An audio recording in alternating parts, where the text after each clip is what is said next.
আল্লাহ রাব্বুল আলামিন মুসলমানদেরকে বলতেছে, এরে নবীর উম্মতের দল,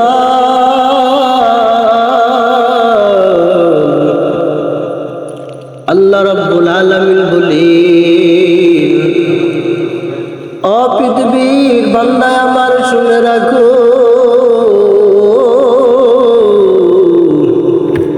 আমি রব্বুল আলামিন তোমাদেরকে দুনিয়াতে প্রেরণ করেছি, আমি রব্বুল আলামিনের ইবাদত করার জন্য রে মুমিন।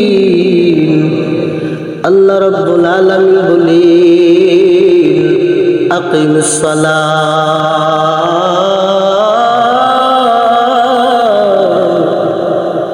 আকিমুস সালাহ, আকিমুস সালাহ।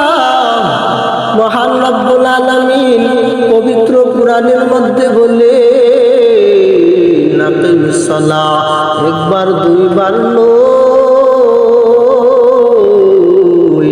আল্লাহ রব্বুল আলামিন পবিত্র কুরআনের মাঝে ৮২ বার বলেছেন আকিমুস সালাহ, আকিমুস সালাহ।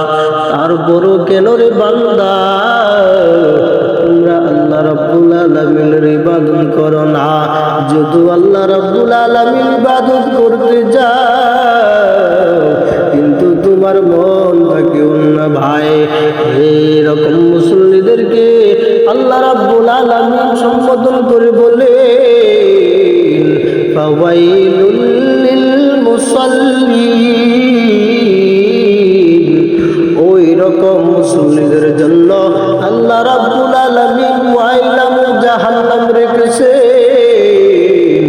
যে বান্দা আল্লাহ রাব্বুল আলামিনের ইবাদতের মধ্যে আল্লাহ রাব্বুল আলামিনকে সঠিকভাবে চিনতে পারে নাই, তার জন্য রয়েছে ওয়াইলাম জাহান্নাম।